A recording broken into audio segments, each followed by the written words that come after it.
Hello, I am Shay Rippinger of Hip the Hoopla, here to give you a wonderful laughter yoga exercise that involves the hips and releasing some energy out this way. So what we're going to do is I'm going to circle around my hips nice and big and wide.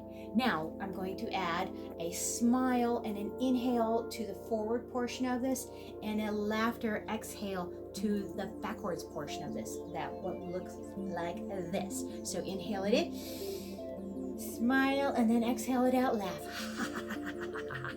Inhale it in to the front, forward, and exhale it out as we circle around the back.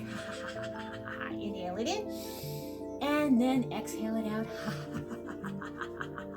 And then at the end, we take our hands together really big and quick twice.